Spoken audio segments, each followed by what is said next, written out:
अवधूत चिंतन श्री गुरुदेव दत्त. श्रोतो नमस्कार. तुम्हा सगळ्यांचं स्वागत आहे मेड फॉर मराठी या आपल्या यूट्यूब चॅनलवरती. श्रोतो, दत्तगुरू आपल्या भक्तांसाठी सदैव कसे वेगवेगळ्या रूपांमध्ये पाठीशी उभे राहतात याची दिव्य अशी प्रचिती घडवणारा एक गिरनार यात्रेचा दत्तगुरूंचा अनुभव आपण आज श्रवण करणार आहोत. आजचा हा अनुभव आपल्याला पाठवला आहे तो श्री योगेश सुरेश दुसाने यांनी जळगाववरून. चला तर आजचा हा दिव्य असा अनुभव श्रवण करूयात त्यांच्या शब्दांमध्ये. पण तत्पूर्वी आपल्यासोबतही जर असे अनुभव घडून आलेले असतील तर ते अनुभव आपण आम्हाला पाठवू शकता.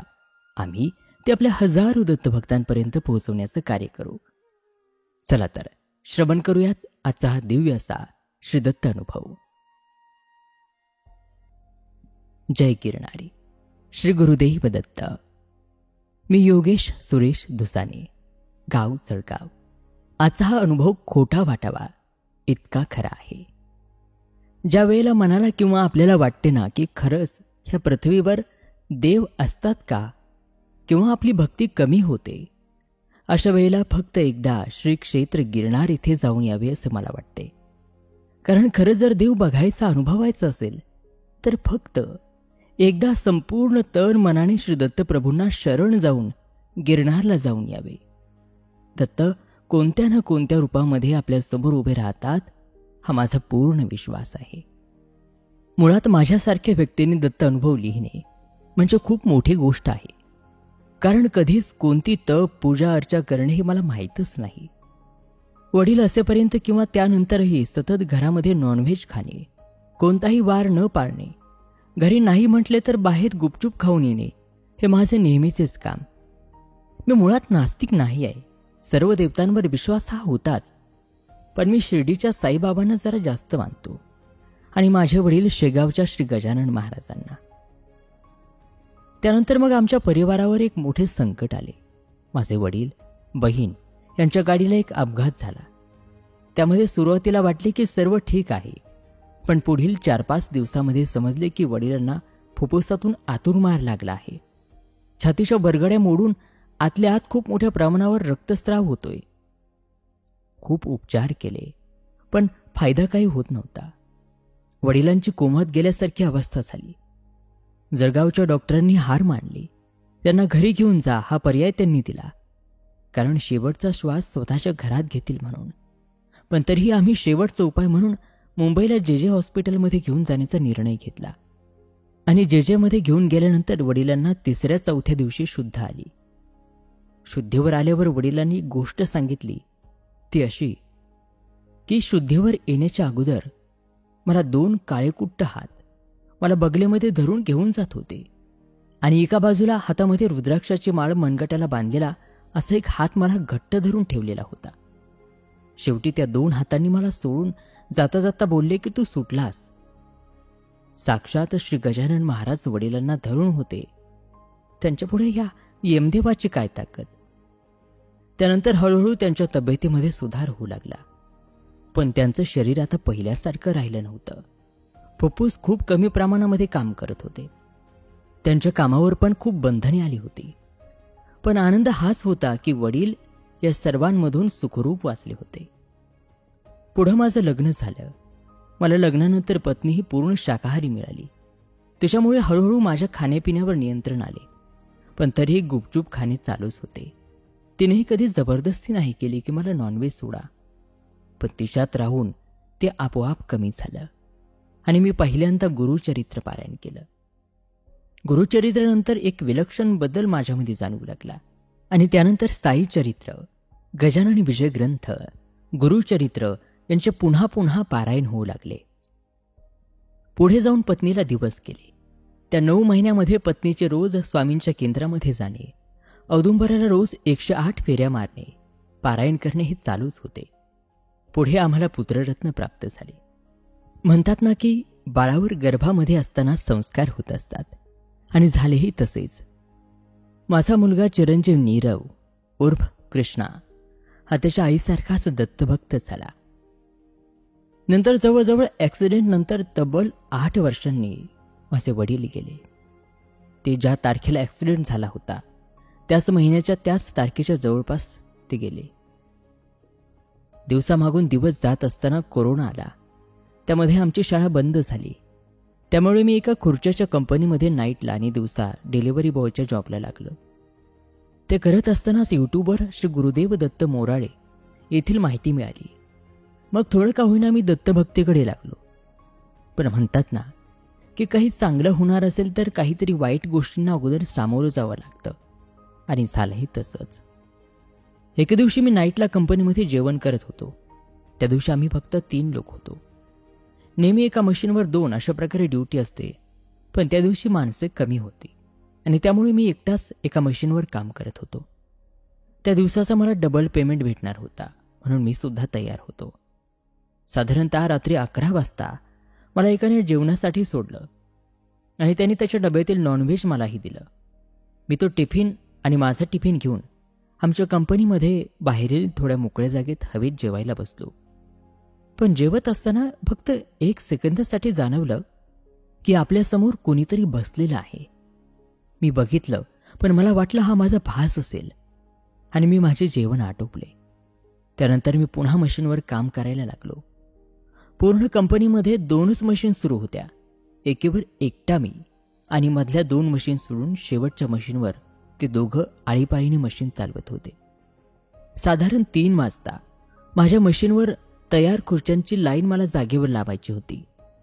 मी त्यासाठी लागणारी गाडी घेऊन खुर्च्या गाडीवर अडकवल्या आणि थोडेच दूरवर असणाऱ्या तयार मालाजवळ लावायला जात असताना मला माझ्या मशीनच्या बाजूला जी बंद मशीन होती त्याच्या बाजूला असलेल्या खुर्चीवर कोणीतरी बसलेले दिसले. मला वाटले आमचा बिहारी सुपरवायझर असेल, म्हणून मी दुर्लक्ष केलं आणि मी त्या व्यक्तीच्या बाजूने माझी गाडी घेऊन गेलो आणि माझ्याजवळील खुर्च्या जागेवर लावल्या. पण जागेवर लावताना माझ्या लक्षात आले की कंपनीमध्ये आपण 3घेच आहोत. गेट पण आपणच बंद केले आहे. मग हा कोण? मी पुन्हा तिकडून येताना त्याला पाहिलं, पण ह्या वेळेला मी सावध होतो. तो तिथेच खुर्चीवर बसून होता. त्याच्याजवळ गेलो आणि मी त्याला बघितले तर 1 पाय वरती दुमडून 2 हात खुर्चीवर आणि 1 पाय खाली सोडलेला, अंगावर मळकट बनियान आणि लुंगी लावलेला, आणि त्याचा चेहरा हा साधारण कुठलेही भाव नसलेला वृक्ष, आणि त्याचे डोळे नव्हतेच. फक्त डोळ्यांच्या जागी काळीकुट्ट खास होती. एक क्षण मला आपल्याबरोबर काय होतं हे समजणंच बंद झाले. मी माझ्या जागेवर येऊन शांतपणे विचार करायला लागलो. आपण झोपेत तर नाही ना? आपल्याला भास तर होत नाही ना? कारण मी रोज जागणारा, त्यामुळे नाईट मला नवीन आहे. कानामध्ये हेडफोन सुरू आणि त्यावर ते गाणे सुरू होते, त्यामुळे झोप लागणं तर शक्य नाही. मनामध्ये विचार आला की त्या दोघांना सांगावं. त्यातला एक तिथे झोपलेला होता मशीनजवळ आणि एक मशीन चालवत होता. मी म्हटलं नको सांगायला, उगाच घाबरतील, आणि म्हणून मी पुन्हा मशीनवर काम करायला लागलो. पण मशीनवर काम करत असताना थोड्या अंतरावर मला पुन्हा एक व्यक्ती दिसली. जमिनीवर पाय दुमडून बसलेली, अंगावर फक्त लुंगी लावलेली, बाकी पूर्णपणे उघडी, एकटक माझ्याकडे पाहत. मी मात्र त्यावेळेला घाबरणेच विसरलो. गाणे कधीच बंद केले आणि कानामध्ये हेडफोनवर मोराळे येथील दत्तभजन सुरू होते. कारण विश्वास होता जोपर्यंत दत्तभजन सुरू आहे तोपर्यंत हा जो कुणी आहे ना तो माझे काहीही वाकडे करू शकणार नाही. मी सकाळ होण्याची वाट पाहू लागलो. 1-1 मिनिट जड होत होता त्यावेळेला. थोड्या वेळाने पक्ष्यांचा आवाज यायला लागला आणि मी तिकडे बघितलं तर तिकडे कोणीच नव्हते. जेव्हा जीव आला, मनापासून श्री दत्तांना धन्यवाद म्हटले. माझ्यावर काळ रात्र होती, पण माझी दत्त माऊली त्या वेळेलाही माझ्यासोबत खंबीरपणे उभी होती. साधारण त्या रात्रीनंतर एक गोष्ट माझ्याबरोबर घडायला लागली. ते म्हणजे सारखं गाडीवरून पडणं. 2-3 वेळेला ॲक्सिडेंट झाले. एकदा डावा आणि एकदा उजवा पाय फ्रॅक्चर झाला. यावर कोणी म्हणेल की मी गाडी चांगली चालवत नसेल, आणि जर तसं असतं तर मी फक्त गाडीवर बसलो असताना, गाडी बंद असताना समोरून गाडी येऊन माझा डावा पाय फ्रॅक्चर करून गेली. त्यावेळेला जाणवलं की संकट अजूनही आपल्या वाटेवर आहेच. मग मी मोराळे येथील सौ रुपालीताई साळुंखे यांचा नंबर यूट्यूबवरून मिळवला. त्यांच्याशी बोलायला सुरुवात झाली. एकदाही जाणवलं नाही की ह्या कोणी परक्या आहेत. त्यांनी मोराळे येथील सर्व माहिती व्यवस्थित समजावून सांगितली आणि मला नॉनव्हेज सोडायला सांगून नामस्मरण करायला सांगितले. मी रोज नामस्मरण सुरू केले. सुरुवातीला थोडा त्रास जाणवत होता, पण हळूहळू तो बंद झाला. मागील वर्षी मे महिन्यामध्ये मोराळे जाण्याचा योग ताईंमुळेच आला.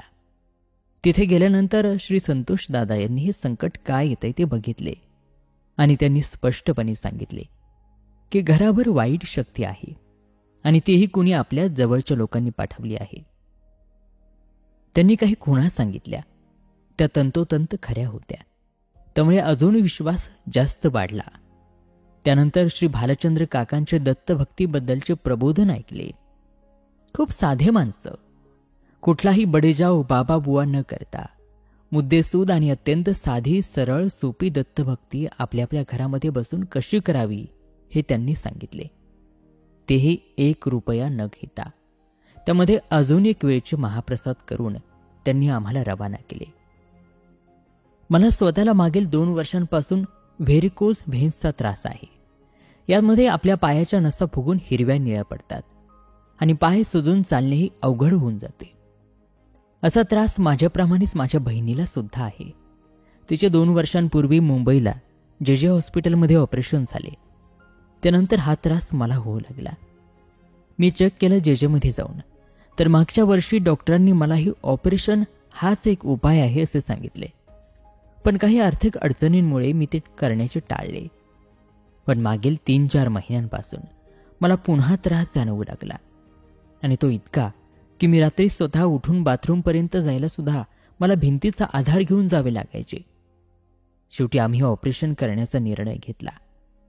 जळगाव येथील जामनेर येथे व्हेरिकोज व्हेन्सचे शिबिर होते. तिथे माझा मित्र श्री धनंजय चौधरी हा मला घेऊन गेला. तिथेही डॉक्टरांनी ऑपरेशन शिवाय दुसरा पर्याय नाही असे सांगितले आणि साधारणतः 80 ते 90 हजारांपर्यंत खर्च सांगितला. पण ह्यावेळेस पैशाचीही अडचण होती.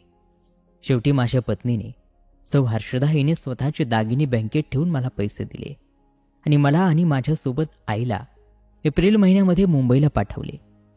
तिथं बहिणीच्या घरी उतरून दुसऱ्या दिवशी मी आणि माझी बहीण 7 एप्रिल 2023ला जे हॉस्पिटलमध्ये पोहोचलो.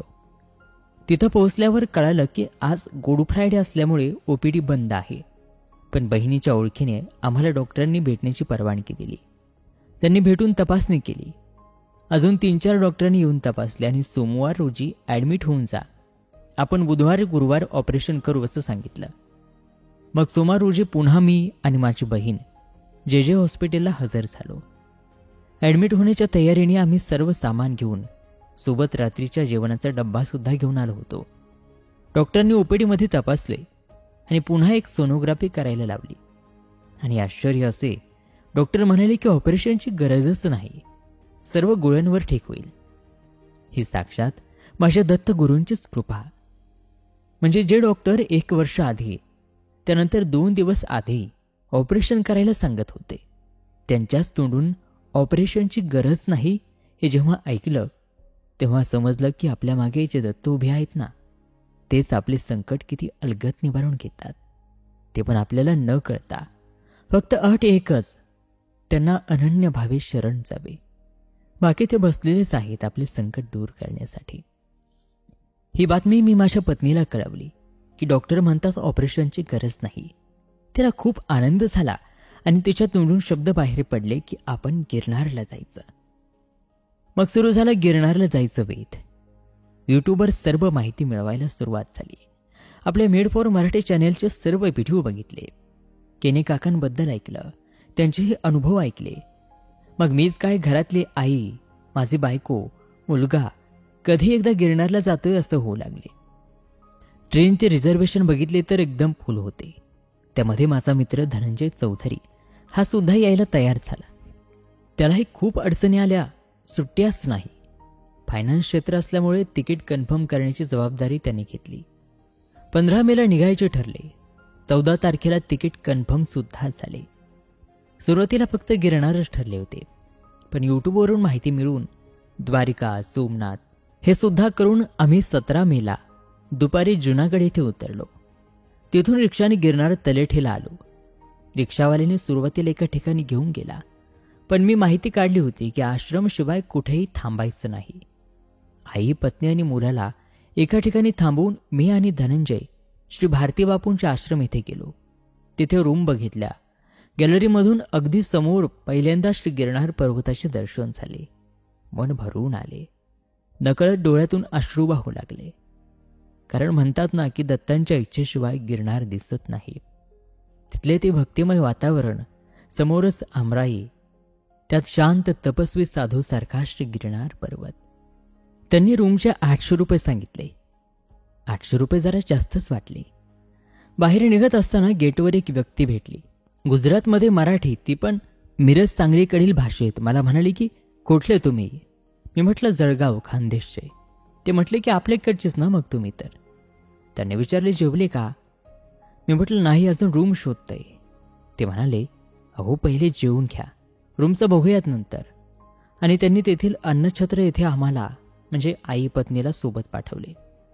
त्यावेळेला जाणीव झाली की श्री दत्त आपल्याला इथपर्यंत घेऊन आले. ते उपाशीपोटी राहू देणार नाहीत. कुठल्या ना कुठल्या रूपात ते मदतीला धावून येतील. जेवण अगदी सुंदर होते आणि मग ठरले की आता इथेच राहायचे. मग जेवण आटोपले आणि आम्ही रूमवर गेलो. रात्री 11 वाजता गिरनार चढायला सुरुवात करायची होती.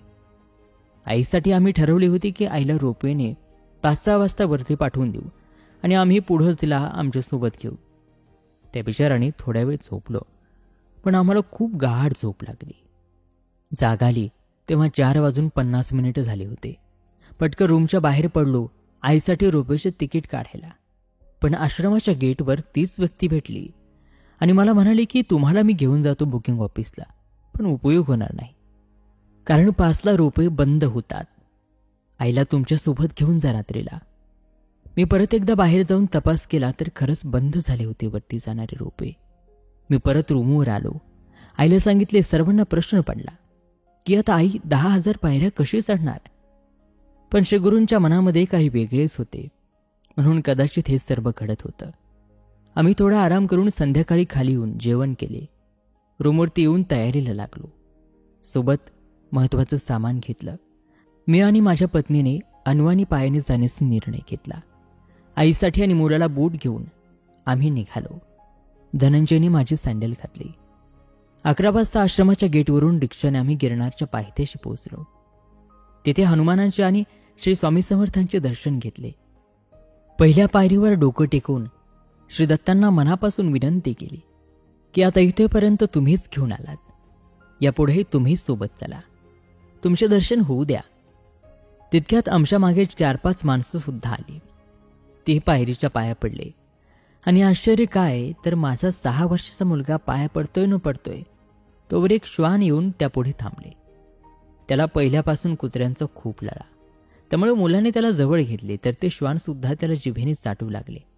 त्यानंतर ते श्वान माझ्याजवळ येऊन 2 पायावर उभे राहून जणू सांगू लागले की चिंता करू नका, मी आलोय तुम्हाला सुखरूप गिरनारला वरती घेऊन जायला. तितक्यात मागील जे लोक होते त्यातील एक व्यक्ती बोलले, महाराज आले तुम्हाला घेऊन जाण्यासाठी. मग आम्ही चढायला सुरुवात केली. त्यामध्ये अजून नवल म्हणजे ते लोक सुद्धा आमच्या जळगावचेच. म्हणजे कुठं गुजरात, कुठं जुनागड, कुठं तो गिरनार, आणि तिथं सुद्धा पहिल्या पायरीवर आपलेच गावचे लोक. काय योगायोग म्हणावा किंवा माझ्या दत्तगुरूंची कृपाच म्हणावी. अमावस्येची काळीकुट्ट रात्र, त्यामध्ये ते गिरचे जंगल, ज्यामध्ये असंख्य सिंह, वाघ, अजून बरेच जंगली प्राणी. म्हणजे कुठून कोणता प्राणी येईल हे सांगता नाही येणार. त्यात सोबत 6-7 वर्षांचा मुलगा, आई, बायको आणि पूर्ण जंगलामध्ये चालणारे आम्ही 8-9 लोक. आमच्यासोबत ते जळगावचे लोकही चालत होते. त्यात लहानाचे श्री गुरुदेव दत्त मंत्र अखंड जप चालू होता. त्या रात्रीला आव्हान करत होता की मी आलोय दत्त भेटीला, तुझं काही चालणार नाही माझ्या दत्तांपुढे. आणि झाले सुद्धा तसेच. ते श्वान जणू घरातील कर्ता पुरुष जसा आपल्या परिवाराची काळजी घेतो ना, तसाच आम्हाला सोबत घेऊन जात होता. कधी पुढे जाऊन बघायचा कुणी आहे का, कधी गडद जंगलामध्ये रोख नजर ठेवून अंधारात पाहत होता, कोणी येत तर नाही ना, आणि कधी मागे येऊन पाहत होता, कोणी मागे राहिले तर नाही ना. काही वेळा आईमुळे मी आणि आई मागे राहून जात होतो, तर तो सुद्धा थांबायचा आमच्यासाठी. त्याची नजर एक विलक्षण तीक्ष्ण, एक वेगळंच तेज. आम्ही थांबायचो तर तोही थांबून असायचा. त्याला पाणी दिले, बिस्किट खायला दिले. म्हटलं हाही दमला असेल तर नाही, त्यानं त्याला तोंड सुद्धा नाही लावलं. आम्ही सर्व घामेघूम झालेलो, पण तो अजिबात नाही. त्याने इतक्या प्रवासामध्ये एकदा सुद्धा आवाज काढला नाही. जवळपास 2500 पायऱ्यांवर जंगलाचा भाग संपला आणि अखंड असा कातळ डोंगराचा भाग सुरू झाला. इथून पुढं जंगली प्राणी येण्याचा धोका कमी असतो. त्यावेळेला तो थांबला आणि खाली एकटक नजर लावून बघू लागला. कदाचित अजून कोणाला तरी सुखरूप वरती आणायची जबाबदारी त्याने घेतली होती आणि पळतच तो खालच्या दिशेने जाऊ लागला. आम्ही माझ्या मुलाने त्याला खूप आवाज दिले, पण त्याने त्याचे काम चोख पार पाडून तो कोण्या दुसऱ्याच्या मदतीला पुन्हा जंगलाच्या दिशेने निघून गेला. त्यानंतर हा मुलगाही थोडं घाबरला. म्हणाला, आता महाराज नाहीये का आपल्याबरोबर?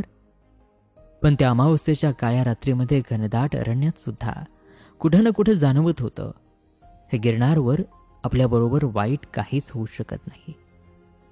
हळूहळू आम्ही 4000 पायऱ्यांवर येऊन पोहोचलो. प्रचंड थंडी, वाऱ्याचा वेगही खूप.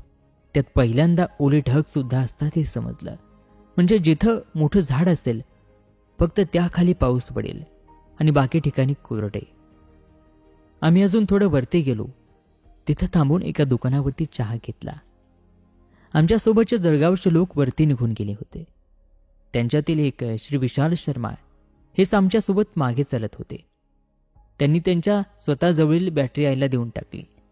ते म्हणाले, मला नाही गरज, आईंना राहू द्या. पुढे आम्ही अंबाची माता टेकडीवर जाऊन पोचलो.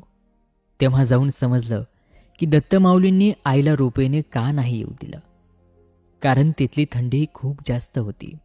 त्यात तिला आम्ही एकटीला वरती पाठवणार होतो. रात्रीची एकटी थंडीत राहणे हे शक्य नाही हे त्यांनी जाणले आणि म्हणूनच रोपेने प्रवास होऊच दिला नाही. आम्ही पोहोचलो तेव्हा अंबाजी माता मंदिर बंद होते. बाहेरूनच दर्शन घेतले. त्यासोबत जळगावचे ते सर्व लोक तिथेच थांबलेले होते. त्यानंतर मग आम्ही सर्व थोडं पुढे गेलो. तेव्हा श्री गुरु गोरक्षनाथांची टेकडी दिसू लागली. भर मे महिन्यामध्ये इथे इतकी थंडी की जी सहन होण्या पलीकडे होती. हवेचा वेगही प्रचंड. ढग खालून वाहत होते. पुढील 10-15 फुटावरचेही दिसणे मुश्किल वाटत होते. तरीही आम्ही चालत होतो. नामजपही चालूच होता. मग गोरक्षनाथांचे दर्शन घेऊन पुढं दूरवर अंधारात उंच असे गुरु शिखराची लाईट दिसू लागले. दत्त भेटीची ओढ आता वाढतच होती. नाथांच्या इथून उतार आहे. तो उतार आम्ही पटकन पार केला. पुढं 2 कमानी लागल्या. एक गुरु शिखराकडे जाणारी आणि दुसरी कमंडलू तीर्थाकडे जाणारी. आमच्यासोबतचे सर्वजण सांगायला लागले की पहाटेचे साधारण 4 वाजले होते. म्हणजे अजून मंदिर उघडायला अवकाश होता. आता आम्हाला वाट पाहणे शक्य नव्हते. पण नाईलाजाने थोड्या वेळ वाट पाहिली. पण तेथील थंडीही सहन होत नव्हती. आम्ही सर्वांनी कमंडलू तीर्थाकडे जाऊन तेथील दर्शन घेऊन थोडा वेळ थांबण्याचा विचार केला आणि आम्ही खाली उतरायला सुरुवात केली. पण तिथे गेल्यावर तेही बंद होते. ते सांगायला लागले की जेव्हा मंदिर उघडेल तेव्हाच, म्हणजे 5 वाजता कमंडलू तीर्थ येथे प्रवेश दिला जाईल. नाईलाजाने आम्ही परत वरती म्हणजे कमानीजवळ येऊन बसलो. पण इतक्या थंडीमध्ये तिथे थांबणे सुद्धा शक्य नव्हते. त्यात आमच्यातील काही जणांनी शेकोटी पेटवली. त्यामुळे थोडी का होईना पण ऊब जाणवायला लागली. मी मुलाला पोटाशी घट्ट धरून एका भिंतीच्या कोपऱ्यामध्ये बसून राहिलो. महाराजांना विनंती केली, आता इथपर्यंत घेऊन आला आहात, आता लवकरात लवकर आपले दर्शन होऊ द्या. तितक्यात चाहूल लागली. कमंडलू तीर्थाकडून मंदिरातील पुजारी येत आहेत त्याची. आम्ही सर्व तयारीला लागलो. शेकोटीतील अग्नीला शांत केले. तितक्यात 2 पुजारी आणि त्यांच्यासोबत 1 पोलीस हे तिघे पायरीचा नमस्कार करून वरच्या दिशेने चालू लागले. त्यांच्याबरोबर आम्ही सर्व त्यांच्या पाठोपाठ चालायला सुरुवात केली. पण त्यांचा वेग खूप जास्त होता. आम्ही बाकीचे मागे पडलो. आमच्यातील माझा मित्र धनंजय आणि काही लोक त्या पुजारी बरोबर पुढे निघून गेले. न थांबता इतकं चालणं आम्हाला शक्य झालं नाही. आम्ही थोड्या वेळाने वर पोहोचलो. पण आम्हाला आत प्रवेश दिला नाही. थोड्या अंतरावर खालीच उभं राहायला सांगितले. जोपर्यंत आरती होत नाही तोपर्यंत आत प्रवेश दिला जात नाही. आणि त्याच वेळेला घंटानाद कानी येऊन आरतीला प्रारंभ झाला. आम्ही सर्व पायरीवर उभे राहून आरती करू लागलो. अजूनही बाहेर अंधारच होता. दूरवर कोमल अशी सूर्यकिरणं त्या गुरुशिखरावर येत होती. साक्षात सूर्यनारायण दत्त महाराजांना दूरवरून नमस्कार करतोय असं वाटू लागले. आरती संपली आणि आम्हाला दर्शनाला येऊ शकता असे सांगितले. आम्ही सर्वांनी लगबगीने एकामागे एक असे गाभाऱ्यामध्ये प्रवेश केला. त्यावेळेला जीवनात पहिल्यांदा श्री गुरुपादुका आणि दत्तमूर्तीचे दर्शन झाले. नकळत हात जोडले गेले, डोळे मिटले गेले, डोळ्यातून अश्रू वाहू लागले.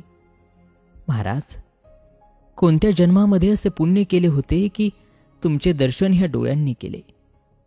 ते फक्त मूर्ती नव्हतीच किंवा पादुका नव्हत्या. साक्षात दत्त भगवान आपल्याला पाहतायत असं वाटत होते. संपलं होतं सर्व पायांचं दुखणं, संपलेल्या होत्या सर्व अपेक्षा. फक्त डोळे भरून पाहत राहावं असं वाटू लागलं. विचार केला होता की कधी दत्तांना भेटल्यावर हे मागणं मागावं, ते मागणे मागावे. पण हे काय, इथे आलो तेव्हा आपण काही मागणार होतो हे विसरलोच. यालाच दत्तभक्तीचं वेड म्हणतात बहुतेक. किती बघावं आणि किती नाही असं होत होते आम्हा सर्वांना. त्या पुजाऱ्याने सुद्धा आम्हाला खूप वेळ दर्शन करू दिले आणि पुढे कमंडलू तीर्थ येथे जाऊन प्रसाद घ्यायला सांगितले. पण महाराजांसमोरून पायच निघत नव्हता. तरी नाईलाजाने सर्वांना निघावं लागलं. पण बाहेर येऊन मी परत त्या पोलिसांना एकदा दर्शन घेऊ द्या अशी म्हणून विनंती केली. त्यांनीही ती मान्य करून मला पुन्हा आत सोडले. महाराजांना पुन्हा नमस्कार करून परत तुमचे दर्शन लवकरात लवकर होऊ द्या ही विनंती केली. त्याच वेळेला तेथील पुजाऱ्यांनी सुवासिक अत्तर महाराजांना लावतात त्याची पूर्ण भरलेली बाटली मला दिली. जणू महाराजांनीच काहीतरी संदेश दिला की आता तू एकदा आला आहेस ना माझ्या दारात, आता तू कायमचा इथला होऊन जाशील. तू ह्या पृथ्वीवर कुठेही राहशील, पण तुझं मन ह्या गिरणारमध्येच अडकून राहील. महाराजांना पुन्हा पुन्हा नमस्कार केला, त्यांना मनापासून धन्यवाद दिले आणि इच्छा नसताना सुद्धा गाभाऱ्यातून बाहेर पडलो. आता प्रत्येक पायरीवर मागे बघून नमस्कार करत होतो. खाली उतरायला सुरुवात केली, पण मन मानत नव्हते. म्हणत होते अजून एकदा दर्शन घ्यावे. पण सोबत लहान मुलगा, आई, पत्नी हे सर्व होतेच. म्हणून नाईलाजाने आम्ही कमंडलू तीर्थ येथे आलो. तेथे दत्तधुनीचे दर्शन घेतले. मग प्रसाद म्हणून खमंग ढोकळे, गव्हाची लापशी, चहा असा नाश्ता आम्हाला दिला गेला. इतक्या जंगलामध्ये, इतक्या उंच ठिकाणी अगदी पहाटेच्या वेळी गरमागरम खमंग खायला भेटणे हे नवलच आहे. महाराज किती काळजी घेतात सर्वांची. प्रसाद घेऊन आम्ही परतीच्या प्रवासाला निघालो. पुन्हा चढ चढून कमानी जवळ आलो. गुरुशिखराकडे जाणाऱ्या पायरीला नतमस्तक झालो आणि मागे जायला सुरुवात केली. आता सकाळ झाली होती. आजूबाजूला ढग खालून वाहत होते. सूर्याची किरणे पडू लागली. हळूहळू श्री गोरक्षनाथ यांच्या इथे जाऊन त्यांनाही निरोप दिला. मग पुढे येऊन अंबाजी मातेचे दर्शन घेतले. त्यावेळेला मंदिर खुले होते. मातेला सोबत आणलेली ओटी पत्नीने मातेला दिली आणि आम्ही गिरणार उतरायला सुरुवात केली. तेव्हा जाणवले, जितका गिरणार पर्वत चढण्यासाठी कठीण आहे तितकाच किंवा त्यापेक्षा सुद्धा जास्त उतरण्यास कठीण आहे. पाय अक्षरशः गुडघ्यातून वाकतच नव्हते. तरीही हळूहळू एक एक करत थांबत थांबत आम्ही गिरणार उतरत होतो. दुपारचे 12 वाजले. अनवाणी पायांना ऊन सहन होत नव्हते. 12:30 पर्यंत पहिल्या पायरीवर येऊन नतमस्तक होऊन आम्ही आश्रममध्ये आलो. दुसऱ्या दिवशी परतीच्या प्रवासाला सुरुवात केली खरी, पण हे मन कायमच त्या श्री गिरणारी श्री दत्त महाराजांच्या चरणी अर्पण करून. आणि म्हणतात ना की जशी भक्ताला देवाची गरज असते त्याच प्रेमाने देवही आपल्या भक्ताला दूर होऊ देत नाही. आणि काही दिवसातच श्री गुरुमाऊलीने पुन्हा गिरणार वारीचे संदेश साक्षात स्वप्नामध्ये येऊन दिले. तो दिव्य अनुभव पुढच्या भागामध्ये. तोपर्यंत नमस्कार. श्री गुरुदेव दत्त. आणि श्रोतो, याचबरोबर श्री योगेश सुरेश दुसाने यांचा हा गिरणार यात्रेचा दत्तगुरूंच्या कृपेचा दिव्य असा अनुभव या ठिकाणी समाप्त होत आहे. आजचा हा अनुभव तुम्हाला कसा वाटला कमेंट करून नक्की सांगा. आणि हो, तुमचे काही अनुभव असतील तर ते आम्हाला पाठवायला विसरू नका. चला तर मग पुन्हा भेटूया पुढील व्हिडिओमध्ये एका अशाच दिव्य अनुभवासह. तोपर्यंत नमस्कार, धन्यवाद. श्री गुरुदेव दत्त.